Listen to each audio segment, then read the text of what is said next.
안녕하세요. 기레기의 길을 묻다 핫쌤입니다. 제 호칭을 하봉길 감독입니다 해서 핫쌤으로 바꿨습니다. 앞으로 많이 애용해 주세요.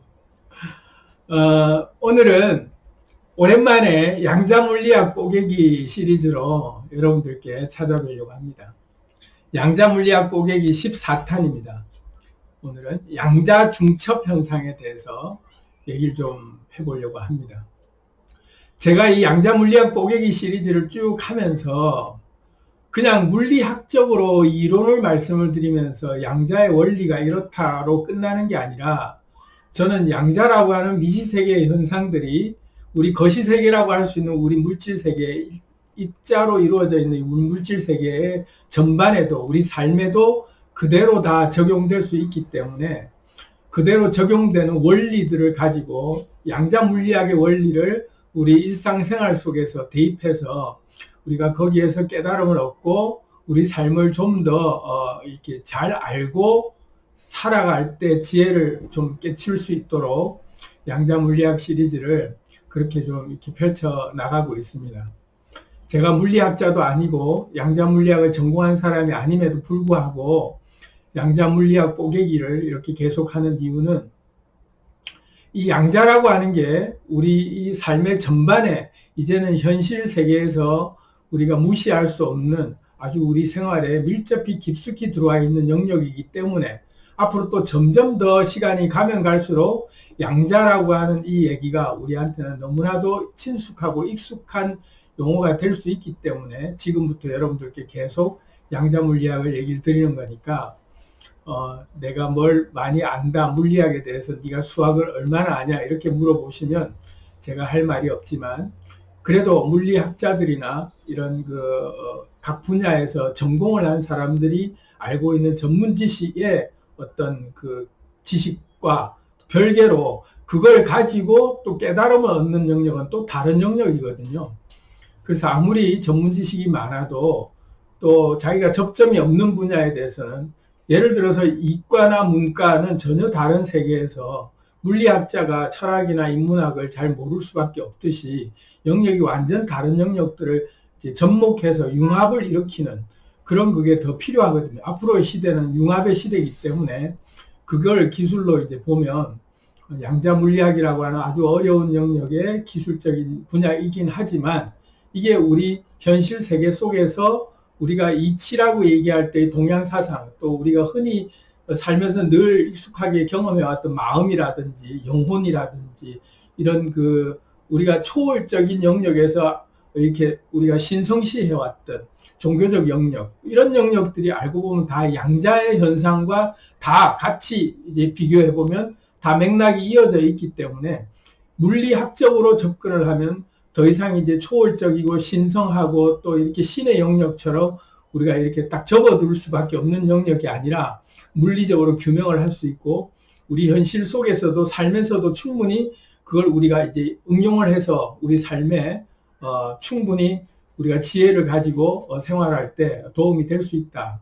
그런 측면에서 함께 생각해 보자는 거니까 제 말에 대해서 여러분들이 혹시라도 물리학 지식이 없더라도 저런 것들을 깨달을 수 있구나. 여러분들도 똑같이 깨달을 수 있다. 이런 자신감을 가지고 한번 따라와 보시기 바랍니다.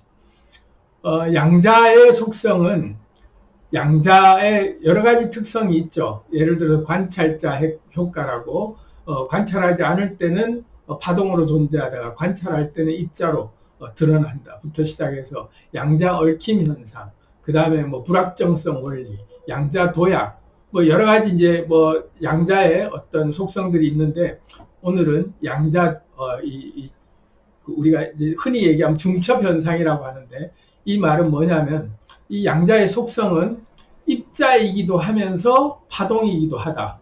그래서 입자와 파동의 속성을 동시에 가지고 있다. 그래서 관측하기 전에는 얘가 입자인지 파동인지 결정되어 있지 않고 중첩 상태로 이렇게 두 개가 동시에 존재한다. 이게 이제 양자의 속성이거든요. 보기 전까지는 파동도 아니고 입자도 아닌 그 상태가 둘 다 동시에 다 있는 상태. 그게 이제 양자의 속성이다. 이렇게 이제 얘기하는데 이거를 이제 물리학적으로만 이제 얘기해도 굉장히 이게 헷갈릴 수 있고 규명하기가 굉장히 난해한 문제였지만 이미 실험을 통해서 많은 이제 물리학자들이 규명을 해냈는데 이게 달리 얘기하면 우리가 원자로 구성되어 있잖아요. 우리 몸은. 그러면 이 원자의 운동, 원자의 그 전자의 운동이 양자의 속성인데 이 원자로 구성된 우리 몸도 마찬가지로 똑같이 양자의 속성을 가지고 있는 거죠. 그런 측면에서 이렇게 접근을 하면 우리도 그런 현상을 가질 수 있다. 이렇게 이제 볼 수 있는 거죠. 그래서 이제 여기 이제 제가 적어놨지만 육체와 영혼, 우리가 이제 육체가 있고 영혼이 있다 했을 때 영혼은 죽고 나면은 뭐 또 다른 어떤 세상으로 간다거나 몸과는 분리되어 있는 또 하나의 에너지 같은 존재다. 뭐 이렇게 얘기했을 때 이 영혼과 육체라고 하는 것이 중첩되어 있는 상태죠. 우리 인간이. 알고 보면 우리 인간의 몸은 영혼육이라고 뭐 이렇게 흔히 얘기하지만 어쨌든 이 에너지라고 하는 육체가 아닌 뭔가의 다른 성질이 있죠. 그 상태가 동시에 이렇게 존재하고 있는 거예요. 그걸 이제 중첩 현상이라고 해석을 하면 틀린 게 아니다. 그런 차원에서 말씀을 드리는 거예요. 그리고 에고라고 우리가 흔히 얘기하던 이 몸을 이제 관장하고 있고 우리가 생존에 필요한 여러 가지 의식으로 생활할 때 필요한 이런 근본적인 이 자아의식, 나라고 인식하는 이 의식이 있고 또 유저라고 또 흔히 제가 이제 늘 얘기하지만 유저라고 하는 표현이 있지만 참나라든지 주님이라든지 성령님이라든지 뭐 이런 상위 자아 그런 존재가 있다. 이게 이제 중첩되어 있는 상태다. 에고와 유저가 중첩되어 있다. 그 상태가 에고로 탁 입자화 됐을 때 물질 세계의 현실을 딱 직시하고 내가 현실 세계에 딱 들어와 있다고 느낄 때는 에고가 딱 드러나는 것이고 현실 세계가 아닌 생각을 한다거나 미래를 고민한다거나 과거를 회상한다거나 이렇게 누군가를 그리워하면서 이렇게 멀리 있는 그 다른 데를 상상한다거나 할 때는 다 입자적 관점에서 현실적 관점이 아닌 현실을 벗어난 에너지적 관점이죠. 그렇게 파동으로 지낼 때는 파동으로 존재하고 있죠. 그래서 파동이냐 입자냐의 속성은 관찰자의 효과로 어디에 내가 있다라고 인식하는 순간 그게 상상 속 세계든 간에 아니면 꿈속 세계든 간에 그 속에 그때 있는 거죠. 입자화돼서. 하지만 파동으로도 존재하고 있고 입자로도 동시에 양자 중첩 현상으로 두 개가 속성이 같이 있다. 하지만 이쪽이라고 결정하는 순간 파동으로 존재하고 이쪽으로 결정하는 순간 입자로 존재하는 그런 상태와 이제 혼용돼 있다. 그래서 우리가 이제 이거는 이제 본론이기 때문에 좀 더 깊게 에고와 유저에 대해서 조금 더 깊게 얘기를 드릴 텐데 어쨌든 여기에서 또 보면 인간이냐 신이냐라는 개념도 똑같아요. 인간 대 신이 개별적으로 별개의 존재가 아니다. 인간의 속성 안에 신의 속성이 같이 있다. 그래서 신의 영역을 넘나들고 있죠, 인간이. 지금 이제 인간의 대표적인 신의 속성이 뭐냐면 창조라고 하는데 이 창조의 세계가 인간만이 자연에 없는 개념이라는 걸 만들고 개념을 기반으로 해서 물질화되는 전혀 새로운 세상을 물질 같은 새로운 물질을 만들어내는 게 인간의 속성이죠. 그게 신의 속성이에요. 입자화되어 있는, 다시 말해서 입자로만 존재하고 있는 그런 관점으로 늘 이렇게 픽스되어 있다시피 굳어버린 느낌들은 다 동물들이나 자연 만물들은 다 입자로 굳어버린 상태죠. 그래서 그 위치값을 가지고 그 자리에만 존재하지만 인간만이 환경을 벗어나서 자기가 속해 있는 환경을 벗어나서 전혀 다른 곳을 개척하기도 하고 전혀 다른 삶을 살 수 있는 게 인간의 속성 중에 신의 속성 같은 창조의 속성이 있기 때문에 가능한 거예요. 그래서 개념을 만들고 만물의 이 자연에는 없는 가상의 현실을 만들어내는 게 신의 속성이 있기 때문에 가능한 거죠. 그래서 지금 인간들이 가상의 현실을 만드는 게 수없이 많잖아요. 여러분들이 지금 유튜브를 보고 있는 이 화면의 세상 역시 가상현실이죠. 그리고 주식회사 역시 가상의 회사죠. 물리적인 어떤 실체가 없고 법으로 이 사람이라고 인격을 부여해 준 게 법인이잖아요. 그렇듯이 우리가 화폐라고 하는 것도 마찬가지로 가상의 가치잖아요. 그런 모든 가상의 것들을 우리는 실상처럼 사용하고 있는 존재다. 그러니까 에너지를 실상처럼 사용하고 있는 능력을 가지고 다른 세상을 만들어냈죠. 그게 인간의 속성 중에 신의 속성, 에너지의 속성으로 그렇게 마음껏 창조할 수 있는 속성이 있다.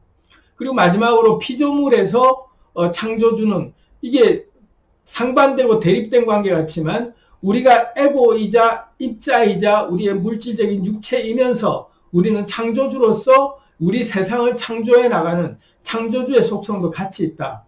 그래서 양자의 속성이 양자가 중첩되어 있는 이 속성에 알고 보면 중첩되어 있다라는 근본은 파동과 입자가 중첩되어 있기 때문에 우리의 파동이라고 하는 의식, 우리의 창조적인 능력이나 생각이나 상상이나 또 우리의 모든 이 에너지적인 모든 것들을 우리는 동시에 다 가지고 있죠.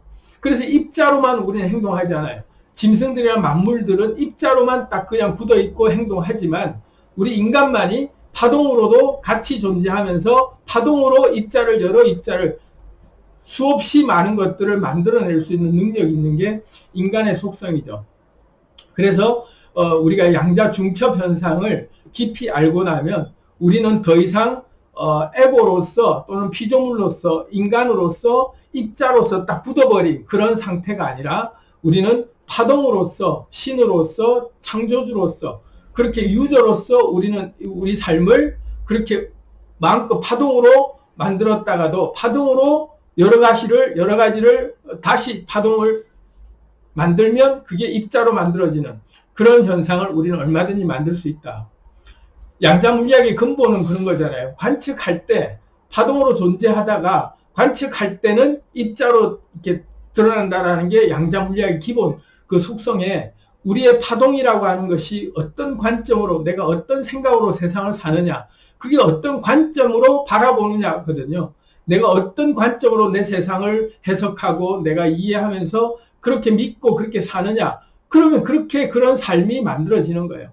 그렇듯이 우리는 양자 중첩 현상이라는 걸 분명히 알고 내가 입자로만 굳어버린 상태가 아니라 나는 얼마든지 파동도 같이 존재하고 있기 때문에 창조의 능력이 있다. 삶을 새롭게 바꿀 수 있는 능력이 나에게 동시에 같이 있다.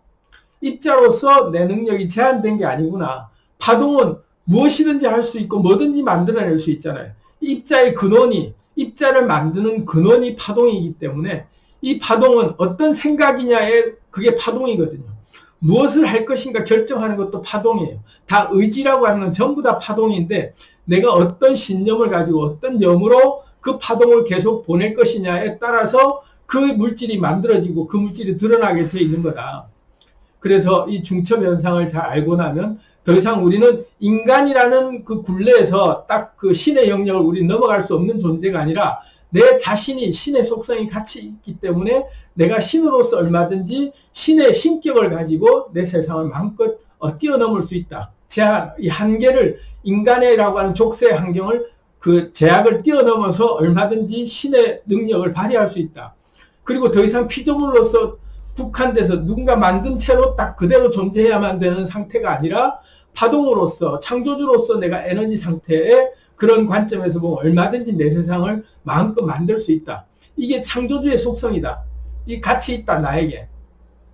나는 더 이상 에고로서만 존재하는 셀프라고 생각하던 나 자아가 내 자신이 입자로 물질로 이렇게 육체로 구성되어 있는 이게 다가 아니고 유저라고 하는 에너지 파동의 근본 상위 의식이 내 몸과 함께 중첩되어 있어서 이 상위 의식을 가지고 얼마든지 이 입자적 제약을 벗어나서 여러 가지를 내 마음대로 창조할 수 있다. 그래서 유저의 의식이 깨어나면 여러분들은 얼마든지 창조의 능력을 발휘할 수 있는 거죠.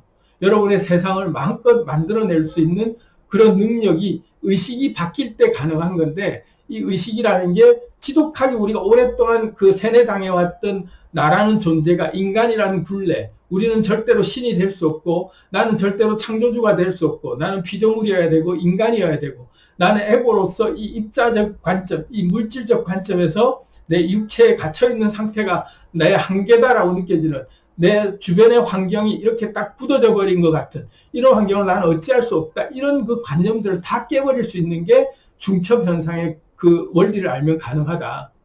중첩되어 있기 때문에 어느 관점으로 보느냐에 따라서 그렇게 드러난다. 내가 에너지적 관점에서 보면 얼마든지 입자를 창조할 수 있다. 그게 중첩 현상의 근본적인 우리는 알아야 될 우리의 큰 키워드의 핵심이다. 그렇게만 알면 더 이상 우리는 속박당하지 않고 살 수 있는 거죠. 마음껏 내가 얼마든지 내 답답한 상황, 힘든 상황 이런 것들을 얼마든지 벗어날 수 있는 거잖아요. 우리가 막 정말 싫은 분위기들, 정말 견디기 힘든 상황 속에 있을 때 누군가 계속 잔소리를 한다거나 뭐 그렇게 힘든 스트레스를 받고 있을 때 우리는 그런 생각하죠. 잠시 내 정신을 안드로메다 보내야겠다 하고 딴 생각하잖아요. 그 순간 한 귀로 듣고 한 귀로 흘리면서 전혀 내 몸에 영향을 안 받고 나는 그 상황을 피해 나갈 수 있죠. 이미 육체적 관점에서 나는 파동으로 다른 데 가 있는 거예요. 그렇기 때문에 영향을 더 이상 안 받는 거죠. 그렇게 해서 스트레스를 우리가 극복하는 원리를 알고 있듯이 우리는 얼마든지 이 육체적 제약이라고 하는 환경을 벗어날 수 있다. 파동으로 존재도 하고 입자로도 존재하는 중첩 현상이 우리한테 있기 때문에 그렇다. 그래서 나는 얼마든지 내 에너지를 다른 데 관점을 맞춤, 주파수를 바꾸면 다른 환경에서 얼마든지 TV 리모컨 바꾸듯이 내 생각을 바꾸면 내 환경이 다른 환경이 펼쳐질 수 있다. 이 생각을 가지고 오늘은 짧게 양자 중첩 현상에 대해서 말씀드렸는데 여러분 에너지의 속성과 입자의 속성을 여러분 다 가지고 있기 때문에 입자로서 내 오감을 다 체험하면서 그런 고스란히 내 물질적 감각을 느끼면서 밥도 먹고 내가 육체적 행동을 해야 될 때는 입자적 관점에서 우리가 살아가지만 얼마든지 그 입자적 환경을 내가 의지라고 하는 생각이라고 하는 걸로 내가 계속 내 행동을 바꿀 수 있듯이 에너지라고 하는 파동으로 내가 얼마든지 조절할 수 있다. 이 생각을 하고 나면 더 이상 삶에서 현실에 끄달리면서 함몰돼서 거기에서 힘들어하는 일이 없어질 거라고 생각합니다. 오늘 영상 양자 중첩 현상에 대해서 말씀을 드려봤습니다. 이 영상에 대해서 공감하시면 좋아요, 구독 부탁드립니다. 감사합니다.